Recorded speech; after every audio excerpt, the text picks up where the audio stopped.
आजादी के जश्न के बीच लाल किले की प्राचीर से प्रधानमंत्री नरेंद्र मोदी ने विकसित भारत का संकल्प दोहराया। 2047 तक देश को विकसित बनाने के लिए प्रधानमंत्री ने शक्ति की सप्तधारा का जिक्र किया और इसमें नारी शक्ति को खास महत्व दिया। महिला आरक्षण कानून को लागू कराने के लिए उन्होंने सभी राजनीतिक दलों से सहयोग की अपील की। प्रधानमंत्री का ये बयान इसलिए अहम है क्योंकि महिला आरक्षण कानून के प्रभावी क्रियान्वयन के लिए परिसीमन की प्रक्रिया महत्वपूर्ण है। वहीं अपने भाषण में प्रधानमंत्री मोदी ने दिमागी नक्सली शब्द का इस्तेमाल किया। उन्होंने बिना हथियार देश में अशांति और अराजकता फैलाने की कोशिश करने वाली ताकतों से सावधान रहने की अपील की। अब सवाल यही है कि आखिर प्रधानमंत्री का इशारा किन लोगों की तरफ था? दिमागी नक्सली से उनका मतलब क्या है? इस पर सियासी बहस तेज हो गई है।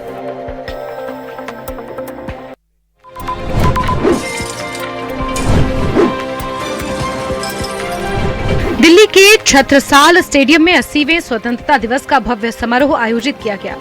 मुख्यमंत्री रेखा गुप्ता ने यहां तिरंगा फहराया और देशवासियों को स्वतंत्रता दिवस की शुभकामनाएं दी। अपने संबोधन में मुख्यमंत्री ने कहा कि आज का दिन देश के उन वीरों को याद करने का दिन है जिन्होंने भारत की आजादी के लिए अपना सर्वस्व न्योछावर कर दिया। उन्होंने कहा कि उन वीरों के सपनों को साकार करना आज की पीढ़ी की जिम्मेदारी है। मुख्यमंत्री ने कहा कि उनकी सरकार का एकमात्र धर्म जनसेवा है और दिल्ली के हर नागरिक का जीवन बेहतर बनाना सरकार का लक्ष्य है। अपने संबोधन में मुख्यमंत्री रेखा गुप्ता ने युवाओं को आगे बढ़ाने और इलेक्ट्रिक व्हीकल यानी ईवी को बढ़ावा देने पर जोर दिया। स्वतंत्रता दिवस के मौके पर छत्रसाल स्टेडियम में मुख्यमंत्री ने विकसित और बेहतर दिल्ली का संकल्प भी दोहराया।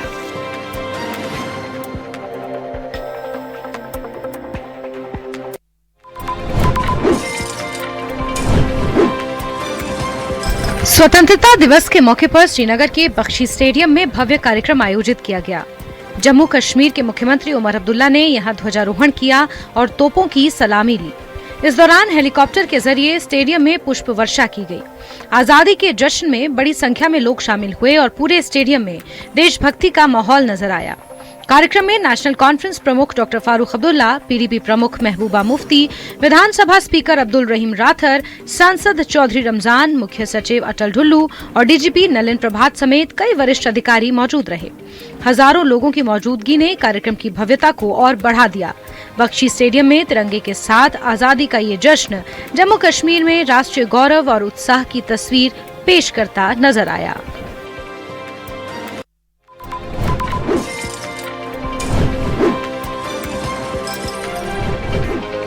स्वतंत्रता दिवस के मौके पर गुजरात के मंत्री हर्ष आर सांघवी वडोदरा के 1331 लाऊ पहुंचे, जहां उन्होंने युवाओं के साथ खुलकर संवाद किया। इस दौरान युवाओं ने अपने विचार, सवाल और भविष्य से जुड़े मुद्दे मंत्री के सामने रखे। हर्ष सांघवी ने भी युवाओं के साथ बातचीत करते हुए उनके विचारों को जाना और उन्हें प्रोत्साहित किया। वहीं आरएसएस प्रमुख मोहन भागवत ने कहा कि देश आजाद हो गया है और हमेशा आजाद रहेगा, लेकिन भारत को सुखी और संपन्न बनाने की राह में कई चुनौतियां हैं। उन्होंने इन चुनौतियों का सामना करते हुए भारत को विश्व गुरु बनाने की बात कही।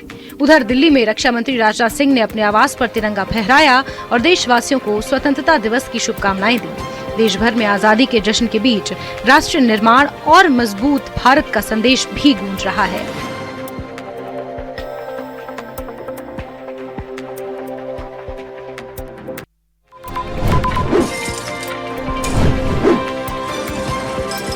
आज स्वतंत्रता दिवस पर देश भर में तिरंगे की शान देखने को मिली। पश्चिम बंगाल में सीएम शिवेंदु अधिकारी ने तिरंगा फहराकर प्रदेशवासियों को शुभकामनाएं दी।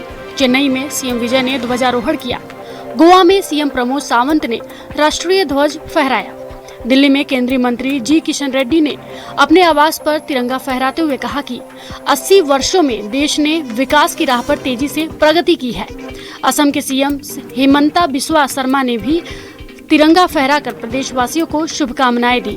लखनऊ में सीएम योगी आदित्यनाथ ने सरकारी आवास पर ध्वजारोहण कर वीर शहीदों और देश की एकता अखंडता को नमन किया।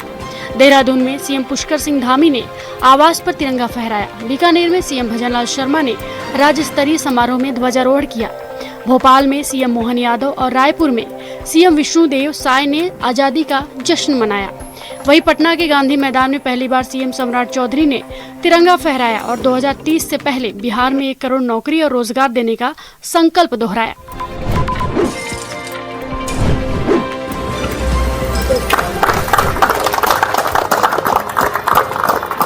पूरा देश आजादी का जश्न मना रहा है और टीम इंडिया ने भी इस खास दिन को देशभक्ति के रंग में मनाया। 15 अगस्त के मौके पर भारतीय क्रिकेट टीम ने तिरंगा फहराकर स्वतंत्रता दिवस का जश्न मनाया। बीसीसीआई ने टीम इंडिया के इस खास पल का वीडियो भी जारी किया है। वीडियो में भारतीय खिलाड़ी पूरे गर्व और सम्मान के साथ तिरंगा फहराते नजर आ रहे हैं। खिलाड़ियों के लिए ये पल सिर्फ एक रस्म नहीं, बल्कि देश के प्रति सम्मान और गौरव का प्रतीक रहा। तिरंगे के साथ टीम इंडिया का ये अंदाज फैंस को खूब पसंद आ रहा है। देश भर में जहां आजादी के जश्न की धूम है, वहीं क्रिकेट के मैदान से दूर टीम इंडिया भी राष्ट्रीय भक्ति के रंग में रंगी नजर आई।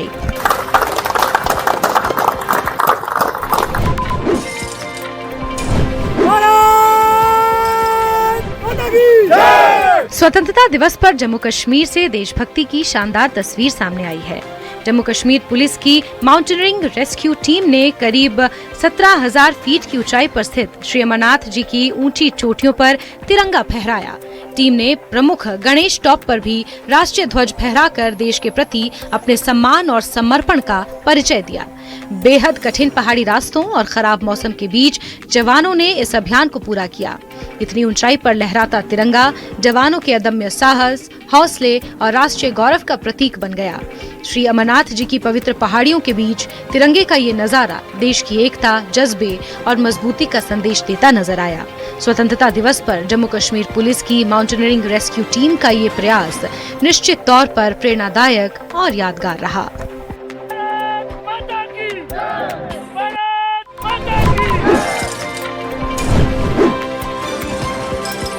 आजादी के जश्न में पूरा देश तिरंगे के रंग में रंगा हुआ है। कश्मीर घाटी में भी स्वतंत्रता दिवस का उत्साह देखने को मिल रहा है। ऐतिहासिक लाल चौक पर लोग हाथों में तिरंगा लेकर पहुंचे और प्रतिष्ठित क्लॉक टावर के सामने आजादी का जश्न मनाया। इस दौरान गुजरात से कश्मीर तक पहुंचे अरुण भी तिरंगा लहराते नजर आए। उन्होंने कहा कि ऐतिहासिक लाल चौक पर तिरंगा लहराकर उन्हें बेहद गर्व महसूस हो रहा है। अरुण के मुताबिक वो पिछले 4 साल से कश्मीर आते रहे हैं और इस दौरान उन्होंने यहाँ काफी बदलाव देखा है। उनका कहना है कि आज लाल चौक पर जिस तरह लोग खुले तौर पर तिरंगा लेकर स्वतंत्रता दिवस मना रहे हैं, उसे देखकर गर्व महसूस होता है। लाल चौक की ये तस्वीर कश्मीर में बदलते माहौल और देशभक्ति के उत्साह को बयां करती नजर आई।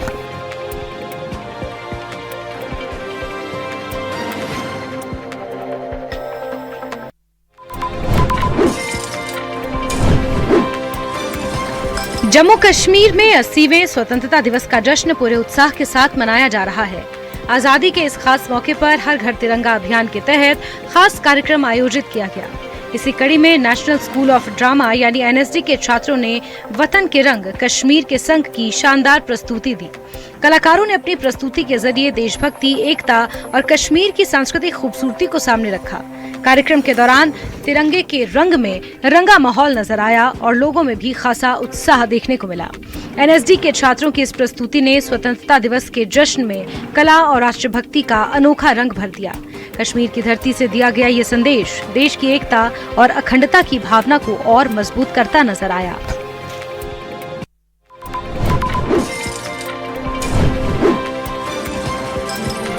जम्मू कश्मीर के अवंतीपोरा में 80वें स्वतंत्रता दिवस का जश्न पूरे उत्साह और देशभक्ति के साथ मनाया गया। डीपीएल अवंतीपोरा में आयोजित मुख्य समारोह में अतिरिक्त उपायुक्त अवंतीपोरा मुश्ताक अहमद लोन ने राष्ट्रीय ध्वज फहराया और मार्च पास्ट की सलामी ली। समारोह में बड़ी संख्या में स्कूली बच्चे और स्थानीय लोग शामिल हुए। बच्चों की मौजूदगी और देशभक्ति से भरे माहौल ने कार्यक्रम की रौनक और बढ़ा दी।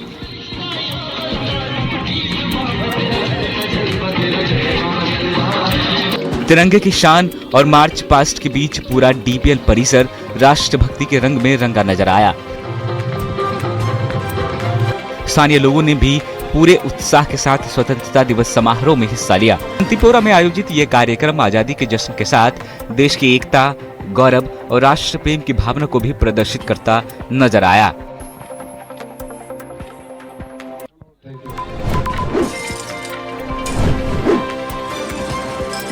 स्वतंत्रता दिवस के मौके पर जयपुर में भी देशभक्ति का रंग देखने को मिल रहा है।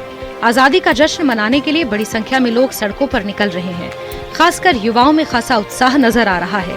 हाथों में तिरंगा, चेहरे पर देश के लिए गर्व का भाव लिए युवा आजादी के इस पर्व को पूरे जोश के साथ मना रहे हैं। युवाओं का कहना है कि भारत लगातार आगे बढ़ रहा है और कई क्षेत्रों में देश ने शानदार प्रगति की है। विकास की रफ्तार और बदलते भारत को लेकर युवाओं में उम्मीद है, उत्साह साफ नजर आ रहा है। जयपुर की सड़कों पर आजादी के जश्न के साथ युवाओं का ये जोश देश के उज्जवल भविष्य की तस्वीर पेश कर रहा है।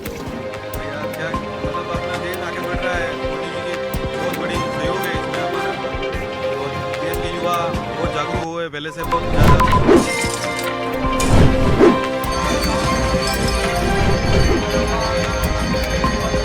देश भर में 80वें स्वतंत्रता दिवस का जश्न पूरे उत्साह के साथ मनाया जा रहा है। इस खास मौके पर धार्मिक स्थलों पर भी भक्ति के साथ साथ राष्ट्रभक्ति का रंग देखने को मिला। उज्जैन के बाबा महाकाल मंदिर में विशेष श्रृंगार आरती की गई और बाबा महाकाल के मस्तक पर तिरंगे के रंगों से श्रृंगार किया गया। वहीं वाराणसी में बाबा विश्वनाथ की मंगला आरती तिरंगा थीम पर हुई। मंदिर परिसर में श्रद्धालुओं के बीच भी देशभक्ति का उत्साह नजर आया। भक्तों ने हर हर महादेव और भारत माता की जय के जय घोष के साथ आजादी का पर्व मनाया। महाकाल से लेकर काशी विश्वनाथ धाम तक देश के 2 प्रमुख धार्मिक स्थलों पर आस्था और राष्ट्रभक्ति का ये संगम स्वतंत्रता दिवस के जश्न को और भी खास बनाता नजर आया।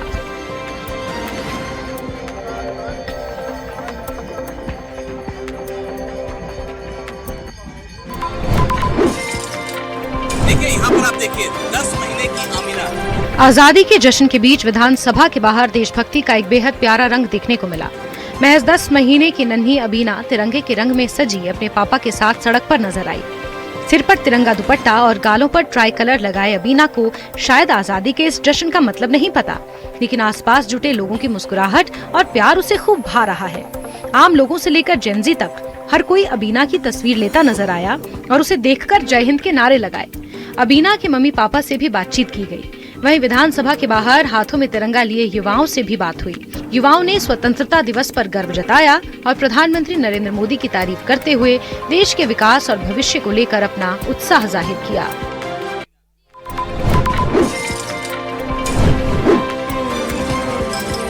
गाजियाबाद के इंदिरापुरम थाना क्षेत्र में पुलिस और बदमाशों के बीच मुठभेड़ हुई। चेकिंग के दौरान पुलिस ने बाइक सवार 2 संदिग्धों को रोकने की कोशिश की, लेकिन दोनों ने भागते हुए पुलिस टीम पर फायरिंग कर दी। जवाबी कार्रवाई में पुलिस की गोली लगने से दोनों बदमाश जख्मी हो गए। घायल बदमाशों की पहचान करण उर्फ कान्हा और शाहरुख के तौर पर हुई है। पुलिस के मुताबिक दोनों दिल्ली एनसीआर में स्नैचिंग की वारदातों को अंजाम देते थे। करण पर 1 दर्जन से ज्यादा जबकि शाहरुख पर करीब 6 मुकदमे दर्ज बताए जा रहे हैं। पुलिस ने मौके से 2 तमंचे, 2 जिंदा कारतूस, 2 खोखे, पीली धातु का टुकड़ा और बिना नंबर प्लेट की बाइक बरामद की है। मुठभेड़ के बाद दोनों बदमाश पुलिस के सामने माफी मांगते नजर आए और दोबारा अपराध नहीं करने की बात कहते दिखे। इनके पास से 2 अदद जिंदा कारतूस, 2 अदद खोखा कारतूस, 2 देसी तमंचे तथा 1 पीली धातु का टुकड़ा तथा घटना प्रयुक्त 1 पैशन प्रो बिना नंबर की बाइक बरामद हुई है। पूरा मुल्क आजादी मना रहा है, वहीं दूसरी तरफ एक दर्दनाक हादसा भी सामने आया है। जम्मू कश्मीर के किश्तवाड़ से इस वक्त एक बड़ी हादसे की खबर सामने आ रही है। किश्तवाड़ के दक्षिण इलाके में एक सूमो गाड़ी चिनाब दरिया में जा गिरी। हादसा इतना भीषण था कि अब तक 5 लोगों के मारे जाने की खबर है।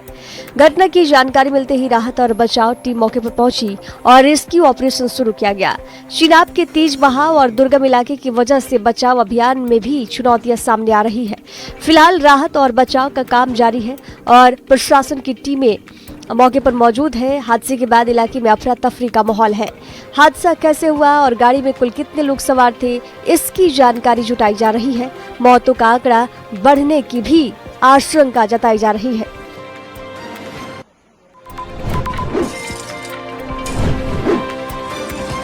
उज्जैन से एक अनोखी और गंभीर तस्वीर सामने आई है। यहाँ महाकाल मंदिर के पास स्थित सरकारी स्कूल को अन्य जगह शिफ्ट किए जाने के विरोध में बड़ी संख्या में स्कूली छात्राएं सीधे कलेक्ट्रेट जा पहुंची। आपको बता दें कि महाकाल मंदिर के पास संचालित होने वाले महाराज बाड़ा स्कूल को अब शहर से करीब 5 किलोमीटर दूर दाऊद खेड़ी इलाके में शिफ्ट किया जा रहा है। स्कूल के इतनी दूर जाने से नाराज छात्राएं विरोध जताने के लिए सड़क पर उतर आईं। कलेक्ट्रेट पहुंची छात्राओं ने स्कूल प्रशासन और शिक्षा विभाग के इस फैसले पर कड़ी आपत्ति जताई। छात्राओं का कहना है कि इतनी दूर स्कूल पहुंचने में उन्हें भारी दिक्कतों का सामना करना पड़ेगा। इसके साथ ही उन्होंने दाऊद खेड़ी क्षेत्र में अपनी सुरक्षा को लेकर भी गंभीर सवाल खड़े किए हैं, क्योंकि रोजाना इतनी लंबी दूरी तय करना उनके लिए सुरक्षित और सुविधाजनक नहीं होगा। छात्राओं ने प्रशासनिक अधिकारियों को ज्ञापन सौंपकर स्कूल को पुरानी जगह पर ही संचालित रखने या उनकी सुरक्षा और सुविधा का पुख्ता इंतजाम करने की मांग की है।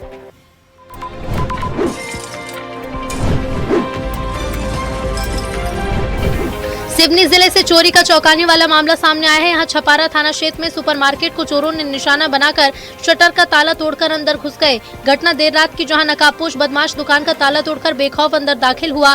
सीसीटीवी में साफ दिख रहा है कि शातिर चोर किस तरह पूरे स्टोर में इत्मीनान से घूमता है और फिर सीधे कैश काउंटर को निशाना बनाता है। बदमाश काउंटर से नकदी समेटकर मौके से रफू चक्कर हो जाता है। घटना की जानकारी मिलते ही दुकान संचालक के होश उड़ गए, जबकि उसके बाद तुरंत पुलिस को सूचना दी गई। दुकान संचालक की शिकायत पर थाना पुलिस ने मामला दर्ज किया। पुलिस मौके पर मिले सीसीटीवी के आधार पर नकाबपोश चोर की पहचान करने और उसकी तलाश में जुटी है।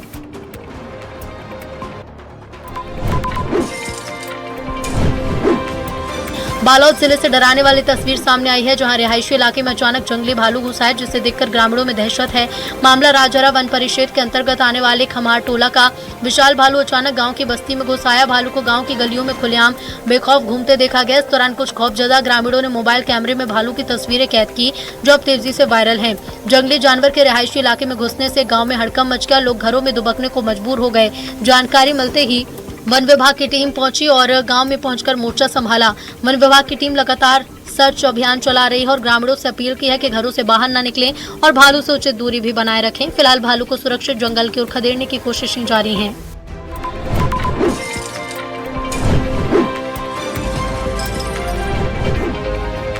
कोरबा जिले से वन्यजीव प्रेमियों को हैरान कर देने वाला एक बेहद दिलचस्प और अनोखा नजारा सामने आया है।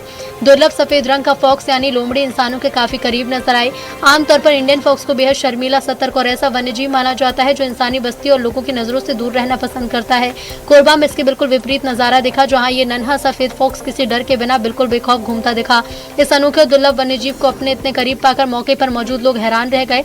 लोगों ने बिना देर किए सफेद फॉक्स की तस्वीर और वीडियो मोबाइल के कैमरे में कैद किए, जो वायरल है, चर्चा का बड़ा विषय बने हैं। भले ही नज़ारा देखने में आकर्षक लग रहा हो, लेकिन वन्यजीव विशेषज्ञों का मानना है कि जंगली जानवरों का इंसानी बस्तियों के करीब आना पर्यावरण और सुरक्षा के लिहाज से कई सवाल खड़े करता है।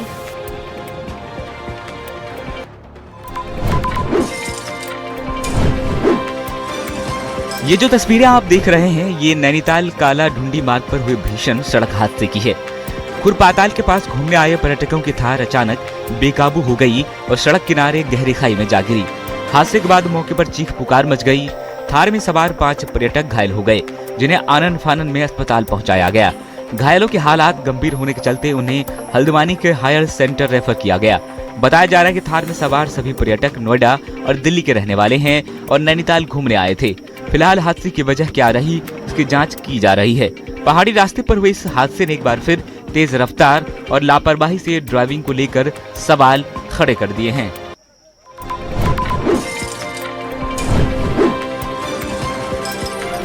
चमोली टनल के अंदर से एक और शव बरामद हुआ है, जबकि 2 मजदूर अभी भी लापता हैं, जिनकी तलाश की जा रही है। वहीं मरने वालों की संख्या 8 हो गई है।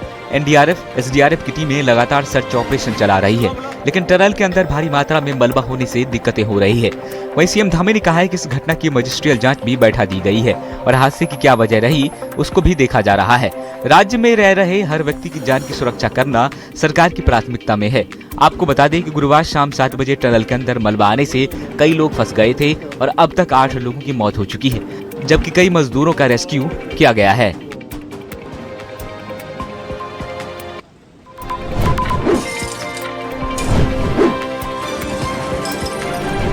राजधानी पटना में बेखौफ अपराधियों का तांडव एक बार फिर से सामने आया है। शास्त्री नगर थाना क्षेत्र में IGIMS गेट के पास स्थित एक दवा की दुकान में भरी दोपहरी 7 से 8 बदमाशों ने जमकर हंगामा और मारपीट की। इस दौरान सुधांशु सिंह नाम के युवक ने पिस्टल से ताबड़तोड़ 3 राउंड फायरिंग कर दी, जिससे पूरे इलाके में दहशत फैल गई। हालांकि राहत की बात यह रही कि गोलीबारी में कोई घायल नहीं हुआ। फायरिंग और मारपीट की पूरी वारदात दुकान में लगे CCTV में कैद हो गई। दुकानदार के अनुसार सुबह करीब 11:30 बजे कुछ युवक दुकान के पास बैठकर नशा कर रहे थे। जब दुकान के स्टाफ ने उन्हें वहां से हटने को कहा तो वे गाली गलौज करते हुए चले गए। लेकिन दोपहर करीब 1:30 बजे वही वक्त अपने साथियों के साथ हथियार लेकर दुकान पर आ धमके और कर्मचारियों के साथ मारपीट करते हुए फायरिंग कर फरार हो गए। घटना की सूचना मिलते ही पुलिस हरकत में आई। एसएसपी ने बताया कि सीसीटीवी फुटेज के आधार पर सभी आरोपियों की पहचान कर ली गई है। जल्द ही बदमाशों को गिरफ्तार कर लिया जाएगा। वहीं इस घटना के बाद व्यापारिक वर्ग में दहशत का माहौल है।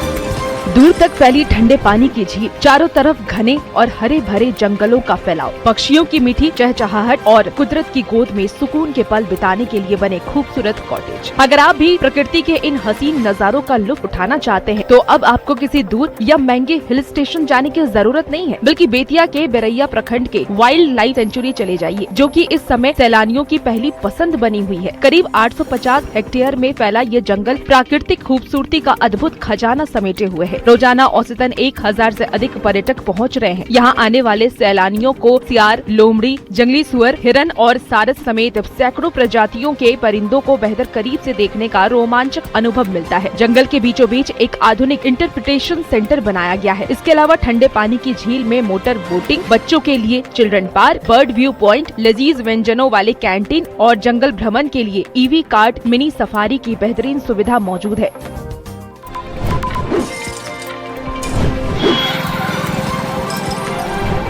अलवर के उद्योग नगर थाना क्षेत्र स्थित मत्स्य औद्योगिक क्षेत्र में भीषण आग की तस्वीरें सामने आई है। यहाँ एक तेल पैकिंग फैक्ट्री में अचानक आग लग गई, जिसे देखते ही देखते विकराल रूप ले लिया। आग की ऊंची लपटें और धुएं का गुब्बार दूर दूर तक दिखाई दे रहा था। फैक्ट्री में तेल और पैकिंग सामग्री बड़ी मात्रा में मौजूद होने की वजह से आग तेजी से फैल गई। आग की लपटें देखकर आसपास की फैक्ट्रियों में भी अफरा तफरी मच गई और एहतियातन उन्हें खाली कराया गया। सूचना मिलते ही दमकल की टीमें मौके पर पहुंची और कई घंटों की कड़ी मशक्कत के बाद आग पर काबू पाया गया। फिलहाल आग लगने की वजह का पता लगाया जा रहा है और राहत की बात है कि आग को आसपास की फैक्ट्रियों तक फैलने से रोक लिया गया है।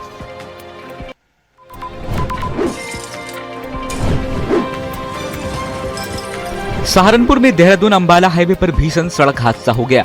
हादसे में आईटीबीपी अधिकारी समेत 2 लोगों की मौत हो गई। मामला सरसावा थाना क्षेत्र के झबीरन कट के पास का है। बताया जा रहा है कि मसूरी से अंबाला जा रही स्कॉर्पियो अचानक अनियंत्रित हो गई और डिवाइडर पार कर सामने से आ रही स्विफ्ट कार से टकरा गई। टक्कर इतनी जबरदस्त थी कि हादसे में आईटीबीपी अधिकारी परमिंदर सिंह और उनके ड्राइवर रविशंकर की मौत हो गई। वहीं अधिकारी के गनर समेत कई लोग घायल हो गए। सभी घायलों को पिलखनी अस्पताल में भर्ती कराया गया है, जहां उनका इलाज जारी है। हादसे की सूचना मिलते ही डीएम और एसएसपी भी अस्पताल पहुंचे और घायलों का हाल जाना। फिलहाल पुलिस हादसे की वजह की जांच कर रही है।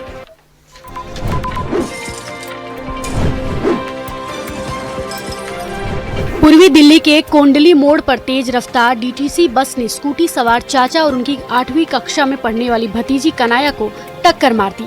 हादसा इतना भीषण था कि कनाया की मौके पर ही मौत हो गई, जबकि उसके चाचा को चोटें आई हैं। उनकी जान बाल बाल बची। घटना के बाद मौके पर लोगों की भारी भीड़ जमा हो गई और गुस्साए लोगों ने डीटीसी बस में तोड़फोड़ कर दी।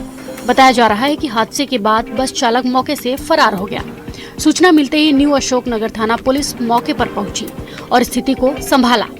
पुलिस ने छात्रा के शव को कब्जे में लेकर पोस्टमार्टम के लिए लाल बहादुर शास्त्री अस्पताल भेज दिया। पुलिस अब हादसे की जांच कर रही है। फरार बस चालक की तलाश की जा रही है। हादसे के बाद इलाके में तनाव का माहौल बना रहा है। बीते बुधवार को नोएडा के सेक्टर 121 और मेट्रो स्टेशन पर दिल दहला देने वाली वारदात सामने आई है। यहाँ गढ़ी चौखंडी गांव में रहने वाले एक 16 वर्षीय किशोर अमृत शर्मा ने पहले अपने पिता राजू शर्मा की कुल्हाड़ी से काटकर निर्मम हत्या कर दी और फिर सेक्टर 52 मेट्रो स्टेशन पर ट्रेन के आगे कूदकर खुदकुशी कर ली। शुरुआती जांच में पता चला है कि पत्नी के छोड़कर चले जाने के बाद से पेशे से ट्यूटर राजू शर्मा काफी सनकी स्वभाव के हो गए थे। वे अपने इकलौते बेटे को न तो बाहर घूमने देते थे और न ही उसका स्कूल में एडमिशन करा रहे थे। पिता की इन्हीं सख्त बंदिशों की वजह से किशोर डिप्रेशन का शिकार हो गया था। घटना वाले दिन भी इसी बात को लेकर दोनों में विवाद हुआ था। पुलिस ने मृतक राजू शर्मा के भाई की तहरीर पर एफआईआर दर्ज कर ली है और थाना फेज 3 पुलिस पूरे मामले की जांच कर रही है। शव को कब्जे में लेकर पोस्टमार्टम के लिए भेज दिया गया है और अब पुलिस ने इस पूरे प्रकरण में एफआईआर दर्ज की है और आगे की तफ्तीश कर रही है। कैमरामैन विपिन के साथ हिमांशु शुक्ला, न्यूज़ 18 नोएडा।